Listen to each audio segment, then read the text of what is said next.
हम समीकरण की जब बात करते हैं तो दोनों बात आती है। समीकरण एक चर का भी हो सकता है। एक या पहले समीकरण समीकरण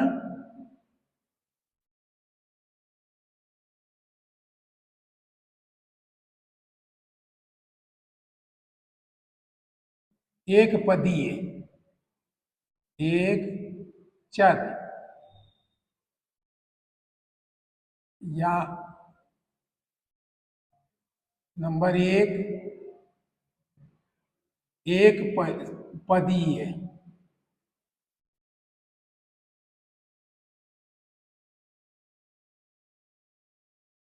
एक चर या एक चर, एक ही उसका वेरिएबल होगा। एक चर माने वेरिएबल, एक चर वेरिएबल। ये केवल एक समीकरण से काम चलाया जा सकता है। केवल एक चर समीकरण से, केवल एक समीकरण से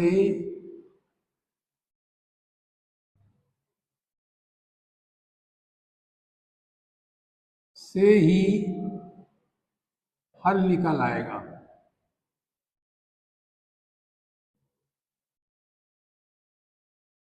और दूसरा अगर दें हो तो उससे सत्यापन कर लें आप, निकल सकता है।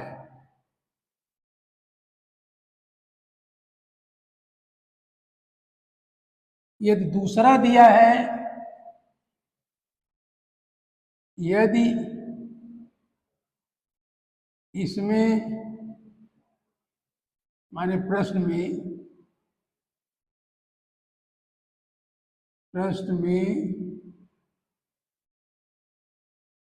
दो समीकरण दिए गए हैं,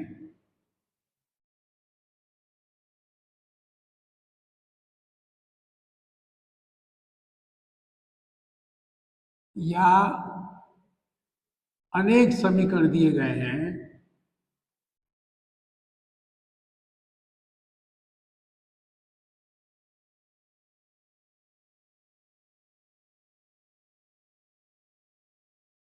से समीकरण दिए हैं,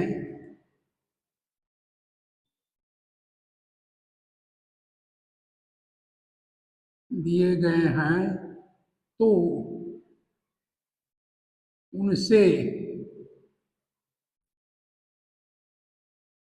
पहले निकाले गए उनसे गए जो मान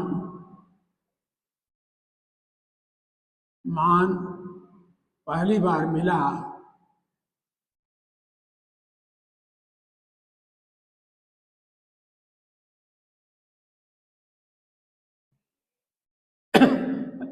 प्राप्त हुआ,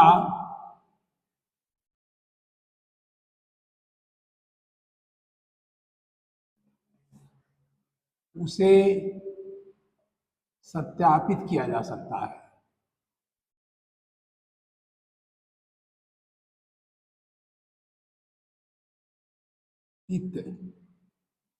सत्यापित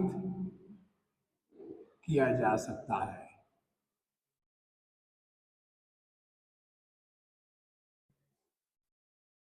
जा सकता है।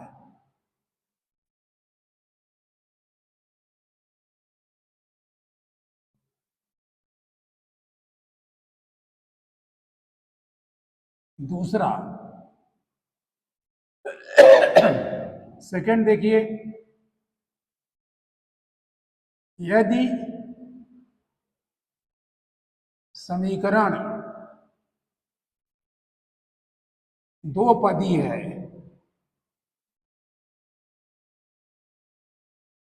पदी या दो चर के हैं, तो कम से कम दो समीकरणों की आवश्यकता हो।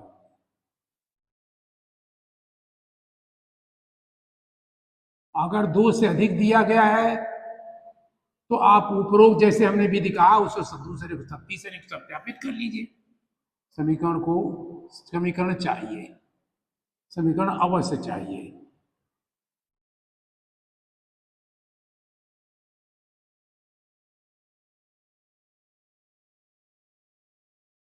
चलिए, अब इसी प्रकार ये जो है, अब जब समीकरण हल करने की बात आएगी तो आपको ये करना है पहली बार, अब दो पदी दिए गए हो या एक पदी दिया गया हो, विशेषकर दो पदी में बात करें इस समय। अगर दो पदी हैं और उसमें फ्रैक्शंस हैं, फ्रैक्शंस दिया गया है, दूसरा नंबर पे ये कहिए कि जो फ्रैक्शंस यदि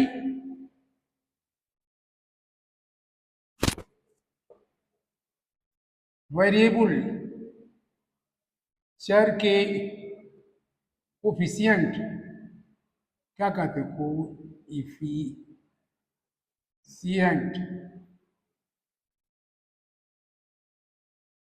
भिन्न में है,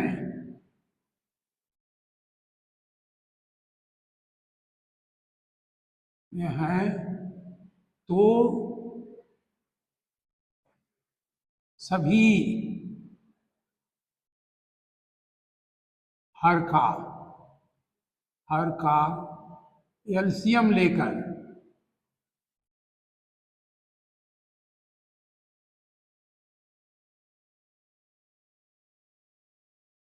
भिन्न समीकरण को भिन्न लेकर समीकरण को एलसीएम से गुणा कर दें।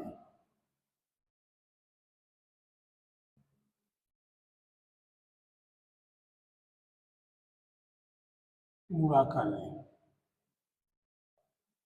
फिर हल निकालें।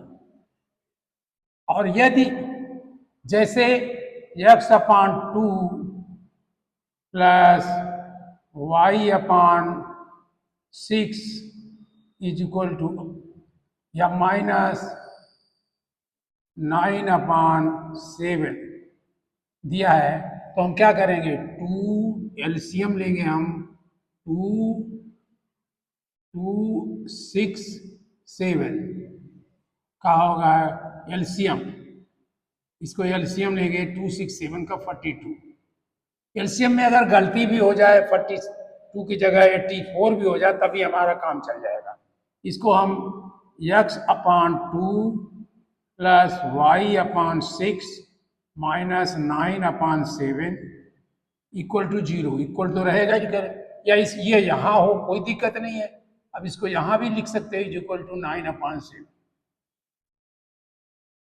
तो 2 6 7 का हमने निकाला 42, इसको दोनों तरफ आप मल्टीप्लाई कर दोगे, multiplied by 42 is equal to 9 upon 7 multiplied upon 42। ये समीकरण है, हमने दोनों तरफ 42 से मल्टीप्लाई कर दिया। तो 42 से इससे किया क्या अलग अलग करेगा ये, 42 x upon 2 into 42 plus y upon 6 नहीं इतने अब तो रहेगा ना, ये वो हमने उधर कर दिया, इंटू 42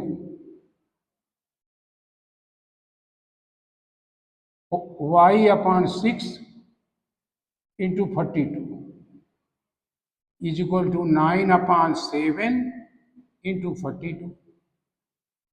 और देखिए 2 42 को काट देगा, एलसीएम निकले तो जरूर काट देगा, तो 21x हो जाएगा प्लस 7, ये 7y हो जाएगा इक्वल टू 6 6 9 जा 54। ये हमारा समीकरण, इसको हमने साबित कर लिया। इसी तरह जो भी समीकरण दिए गए हैं उनको हम पहले एलसीएम लेके उसी से मल्टीप्लाई कर दें, दोनों साइड्स में left hand side and right hand side को दोनों हम मल्टीप्लाई कर दें, तब हमारा ये क्वेश्चन और आसान बन जाएंगे। चलिए, अब प्रश्न ये आता है कि हम देखें हल करें कि ना करें। कभी मान लिया कि आपको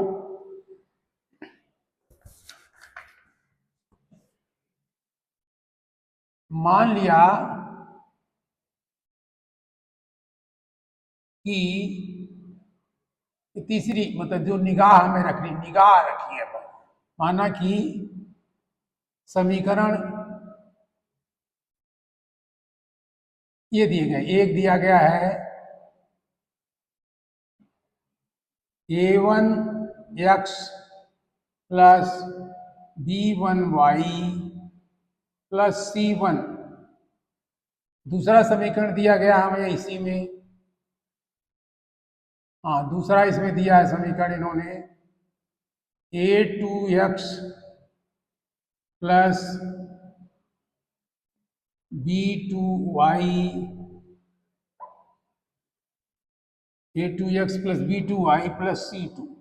जैसे मैंने इसके पहले पढ़ा था कि पहले आप केवल इसको देखिए a1 अपान a2, इसको देखिए और b1 अपान b2 को देखिए, या आप चाहें तो a2 अपान a1 भी देख लें, कोई दिक्कत नहीं है फिर, लेकिन b2 अपान b1 देखना पड़ेगा।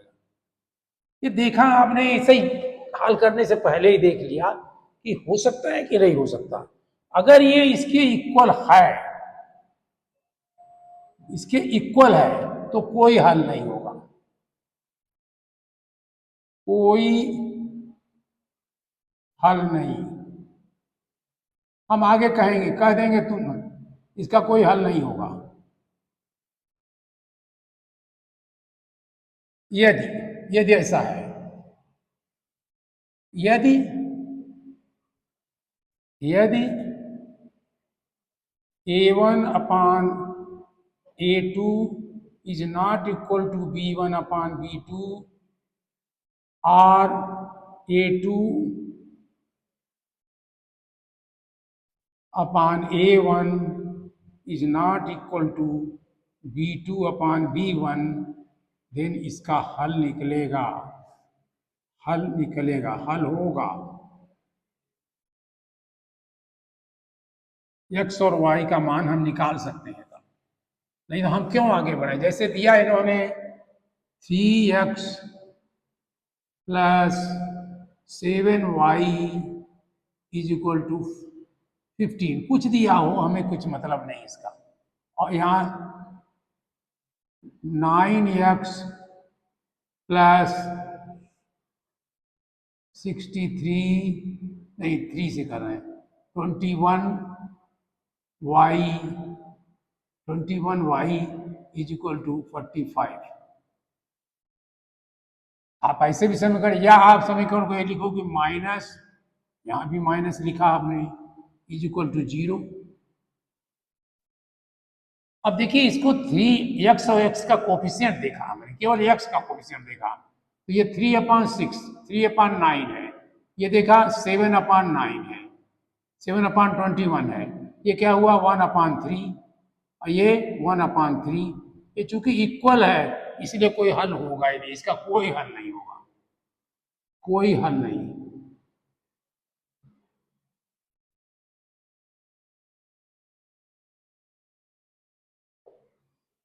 और अगर नहीं इक्वल है, अब इन्होंने 22 कर दिया यहीं पर 22, तो आप यहां भी 22 करोगे,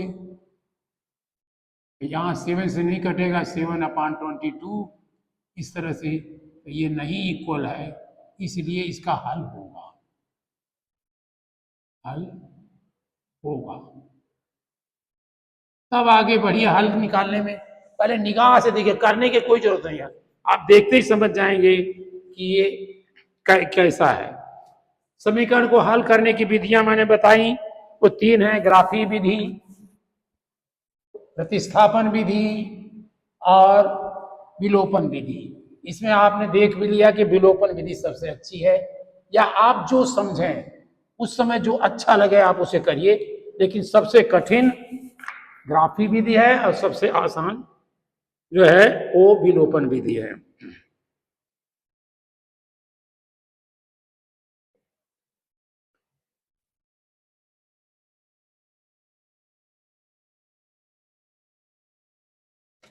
ये देख लीजिए इसको कल करके। और कभी कभी दो पदों के समीकरण जो बनाए गए हैं वो एक जैसे एक जितनी पुस्तकें खरीदी, जितनी कलम जितनी खरीदी गई, उससे 5 पेंसिल अधिक खरीदी गई, और दोनों का योग जो है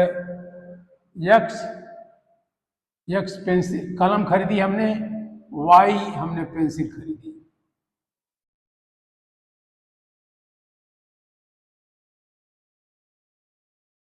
अब तो इन्होंने कहा ये दोनों मिला करके 7 है, कलम और पेंसिल मिला करके 7 है, तो कलम को माना आपने यक्स, कलम को यक्स माना आपने, और पेंसिल को माना आपने वाई। तो दो आप समीकरण बना लोगे, x plus y is equal to 7, या x plus y is equal to जो भी कहोगे आप, 14, 21 कुछ कहोगे, आप इसे सॉल्व करोगे। लेकिन कुछ लोग यहां ये भी कह सकते हैं कि जो दिया है उन्होंने यक्स की वैल्यू क्या होगी, यक्स वाई की वैल्यू क्या होगी, दोनों मिलाकर के यक्स खरीदा है। तो अगर हम कलम ले, केवल कलम की संख्या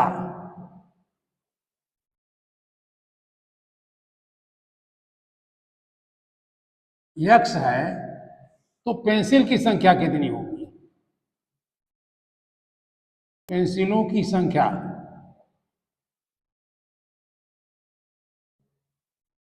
ये भी यहीं पर हमने कर दिया, पेंसिल होगी यक्स माइनस, पेंसिलों की संख्या यक्स माइनस यक्स नहीं, पेंसिलों की संख्या 21 माइनस यक्स। अब हमने दो पदी की जगह एक ही पदी बना दिया। अब उसके आगे का दूसरा क्वेश्चन और दिए होंगे, दूसरा इक्वेशन और कुछ संबंध बताए होंगे, उससे निकाल लेंगे। तो कभी कभी दो पदी समीकरण को एक पदी भी बना के हल किया जा सकता है, जो आसान लगे। वो अगर आसान लग रहा तो आप उसी से करिए। ये हमने सोचा कि आज ऐसा समराइज करें। आप इसको जैसे ही आपको दिया गया हो, आप ऐसे निगाह डाल के देख लें कि A1 upon A2 B1 upon B2 बराबर है कि नहीं। कितना है ये नहीं निकालना है, बस एग्जैक्ट निकालिए कि है कि नहीं बराबर। जैसे हमने दिया था अभी x plus 2y is equal to 4, और हमने दिया 2x plus 4y is equal to 8। कुछ कह दिया 8 नहीं 7 कह दिया।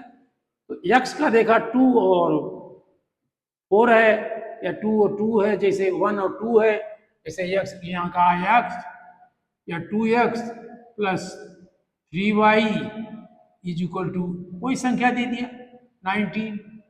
अब हमने यानी का ये लिखा 4x plus 6y is equal to 40, ऐसे कुछ लिख दिया। तो आपकी निगाह इससे तुरंत पड़ जाए, 2 4 दूना हो गई, 3 और 6 ये भी दूना हो गई, नहीं इसका कोई हल नहीं निकलेगा। अगर उन्हें देते कोई हल नहीं, आधे देते 2x plus 3y is equal to 19 कुछ दें, और ये देते x plus 3y is equal to 40, तो ये रेस निकाला था। क्योंकि ये 2 अपान 1 होता, ये 2 अपान 1 इज नॉट इक्वल टू 3 अपान 3, क्योंकि ये देखिए ये A1 है, 2 जो है A1 है, ये A1 माने यहाँ क्या हुआ 2, A2 माने 1, और B1 माने 3, और B2 की वैल्यू हो गई हमारी 3। ये नहीं, ये भी नहीं हुआ। कुछ भी दो, ये जैसे हमारी केवल निगाह जाए, हमें करना कुछ नहीं है। करेंगे तो भी आप वही सोल्यूशन पाएंगे। आप अगर देख लेंगे ऐसी निगाह से, 2 भाई 2 का 4 है, 3 2 जा 6 है, इसमें दोनों में 2 से मल्टीप्लाई किया है, क्यों कोई हल नहीं है, हम अपना कोई समय बर्बाद नहीं करेंगे। ये एक चीज है, और इनको आप करिए। और हमने वो बताया है कि A1 upon A2 is not equal to b1 upon b2, then इसका हल निकलेगा। यदि a1 upon a1 upon a2 is equal to b1 upon b2 is equal to c1 upon c2, तो ये हल नहीं निकलेगा, लेकिन ये कहलाएगा कि ये एक ही समीकरण है। बस इसी तरह से समानांतर समीकरण कहने का मतलब पहले हमें a1 a2 पर जाना, x और y के कोफिशिएंट पर जाना है, x y के कोफिशिएंट पर जाना है। इसका a1 है, इसका b1 है, सॉरी b1 है, चाहे प्लस लिखा हो चाहे माइनस लिखा हो, कुछ भी लिखा हो, और a2 मैंने कुछ लिखा हो x माइनस या प्लस या माइनस जो लिखा हो, b2y, पहले हमें निगाह इस पर डालनी है। और अगर इक्वल हैं लेकिन साइन नहीं इक्वल है तो भी सॉल्यूशन निकलेगा। a1 अपान a2 हम कह रहे हैं, अगर हम कहें कि x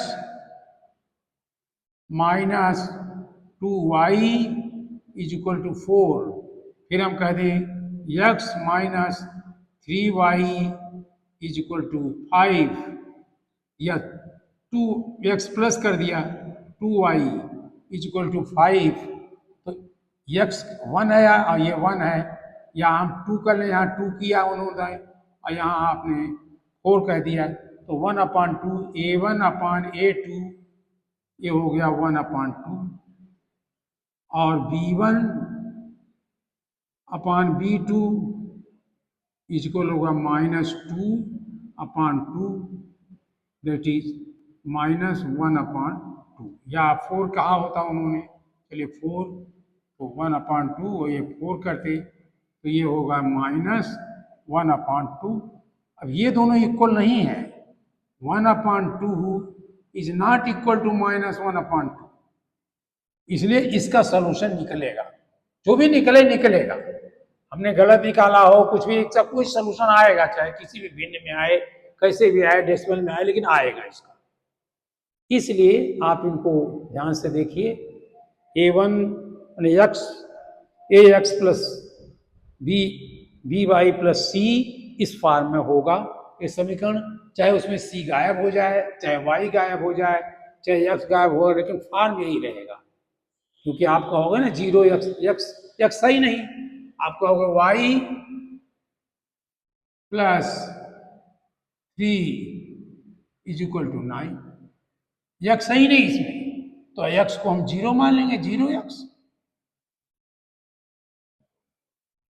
अब उन्होंने कहा 2x plus 3y is equal to, plus 3 नहीं, प्लस इज इक्वल टू 9, ये कहा हो यहाँ प्लस 3 तो हम उधर उठा के ले जाएंगे, इज इक्वल टू 9, अब कोई नंबर दिया हो जो चाहिए देखिए। तो ये भी समीकरण द्विपदी है, क्योंकि x और y भी है, तो 2x, हम सीधे y की वैल्यू यहाँ निकाल लेंगे। y प्लस 3 अगर दिया हो, जैसे मान लिया y plus 3 is equal to 9, तो हम y इज इक्वल टू कर देंगे 9 माइनस 3 इक्वल टू 6। प्रतिस्थापन विधि से फिर निकाल लेंगे हम, या विलोपन विधि से, जहां चाहो वहां से निकालो। बेटर यही रहेगा कि आप इसको सबसे पहला निगाह डालिए कि अगर ये फ्रैक्शंस में है, भिन्न में है, x और y के ये कोफिशिएंट जो यहाँ लिखे रहते हैं, ये कोफिशिएंट है, ये जो लिखा होता है ये कोफिशिएंट है। अगर कोफिशिएंट जो है वो भिन्न में है तो उसको आप भिन्न हटा करके सरल बना लीजिए। अब सरल में दूसरी जगह डालिए कि a1 upon a2 is equal to b1 upon b2, कोई जो सॉल्यूशन निकलेगा लिख दिए, कोई हल नहीं निकलेगा। और अगर a1 upon a2 not equal to b1 upon b2, then हल निकलेगा। तब हम शुरू करें, तब हम अपना काम शुरू करेंगे, चाहे प्रतिस्थापन से करो, चाहे विलोपन करो, चाहे ग्राफिक विधि से करो। लेकिन अगर कुछ नहीं कहा गया है तो मेरे हिसाब से आप विलोपन विधि पर ज्यादा ध्यान दीजिए, सबसे अच्छी होगी। आपको लगे कि विलोपन विधि थोड़ी सी लंबी है यहाँ, तो आप प्रतिस्थापन विधि पर चले आइए, ये आपका चॉइस होगा। यदि नहीं पूछा गया है तो, यदि पूछा गया है ग्राफी विधि से करिए तो ग्राफी विधि से ही करना होगा। यदि पूछा गया प्रतिस्थापन विधि से करिए तो प्रतिस्थापन विधि से क्या है। यदि पूछा गया विलोपन विधि से करिए तो विलोपन विधि से ही आप करें। लेकिन अगर कुछ नहीं पूछा गया है तो जो मर्जी हो आप करिए, लेकिन उसमें टफ और गलत होने की आशंका जो है वो ग्राफी विधि में बहुत होगी। और ज्यादा सही मेरे हिसाब से, जैसा आपने देखा भी कल एक दिन पहले, कि ग्राफी विधि तो बहुत टफ है इस, और विलोपन विधि सबसे आसान है। बीच में प्रतिस्थापन विधि है, वो इन दोनों के बीच है, माने थोड़ी कठिन है कैलकुलेशन करने में, कंफ्यूज भी करती है, उसमें कंफ्यूजन कम होता है। बस ये हमारा समीकरण का सब बातें खत्म हो गई। अब हम लोग चलिए देखिए किस विषय पर आते हैं। और जो भी आएंगे 9th का पहले हम आएंगे, फिर 10th का आएंगे, क्योंकि पहले 9th का कंप्लीट करना चाहिए।